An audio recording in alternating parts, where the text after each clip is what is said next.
Et parce que Trump impose des sanctions au Canada et un peu partout sur la planète, mais surtout nous, ici au Canada, il y a beaucoup de création d'emplois temporaires. Les entreprises sont très, très frileuses à s'investir ou à investir des nouveaux capitaux là, dans leur business parce que c'est la peur la peur de ce que Trump peut changer comme idée, là, parce qu'il change assez souvent d'idées.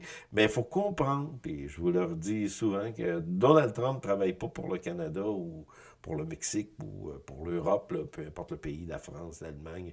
Il travaille pour les États-Unis. Donc, et le retour des emplois, ça fonctionne. Là. Avec Apple dernièrement, là, Apple qui a sa production un peu partout sur la planète, là, production d'iPhone, mais c'est un peu séparé un peu partout, réparti sur la planète en entier. Et Apple fait le marketing aux États-Unis, le design, tout ça, mais le reste, c'est dispatché un peu partout. Et Trump a averti Tim Cook là, qu'il faut que la production revienne aux États-Unis et ça fonctionne. Là, ce que j'ai lu là, dernièrement, il y a une partie de la production qui revient aux États-Unis. Là. Je ne sais pas si c'est les coques, en tout cas, peu importe, là, mais il veut vraiment ramener ça. Et puis, il y a l'investissement dans l'intelligence artificielle qui est vraiment, vraiment importante. On commence à en bâtir des centres de données. Je sais qu'il y a des plaintes beaucoup parce que ça gobe de l'électricité de la même manière que le minage de Bitcoin, là, mais encore plus parce que c'est des immenses centres de données pour nourrir l'IA. Euh, Excusez, donc il y a beaucoup, beaucoup d'électricité qui est consommée là, pour nourrir ces centres, ces immenses centres de données-là et pour nourrir l'IA, je parle bien là. Et là, ce qu'on veut faire tout simplement, c'est investir avec, je me souviens pas, c'est un fonds japonais, 500 milliards de dollars. Ça va se répartir, je sais pas sur combien d'années. Là-dedans, il y a Oracle aussi qui est là-dedans. C'est gros, là. C'est vraiment gros. Donc, oui, Trump travaille pour les États-Unis. Il y a la production automobile aussi qui...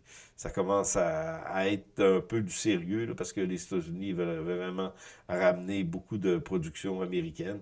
C'est sûr qu'ils ont besoin de... Nous, ici au Québec, ils ont besoin de notre aluminium, là.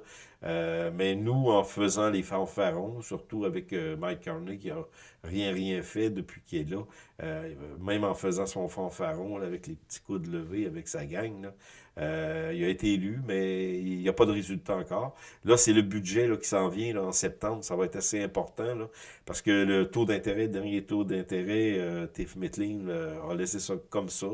Euh, Comme je vous avais dit, et je vous le redis, il y a beaucoup, beaucoup de renouvellements de taux hypothécaires qui sont là en ce moment, là, et c'est 2025-2020. Fin 2025, début 2026, c'est le gros rush, et ensuite, on va avoir de l'ajustement au niveau des taux d'intérêt. Donc, c'est très, très important au niveau des personnes qui ont acheté des maisons à bas taux du temps de la COVID. Là. Donc, on se retrouve avec un renouvellement qui peut vraiment affecter beaucoup, beaucoup les finances.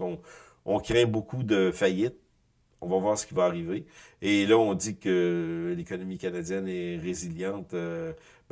Comme je vous ai dit, on n'ira pas voir ça aujourd'hui, on n'aura pas le temps, mais il y a beaucoup de création d'emplois, mais pas beaucoup, beaucoup de création d'emplois, mais plus de création d'emplois de ce qu'on pensait. Là. Mais c'est des emplois à temps partiel. Beaucoup d'emplois à temps partiel. Et aussi, on a dans la période d'été où il y a les vacances, donc plus de ça bouge plus. Donc, on va voir ce qui va arriver, mais l'important, c'est vraiment de surveiller l'automne.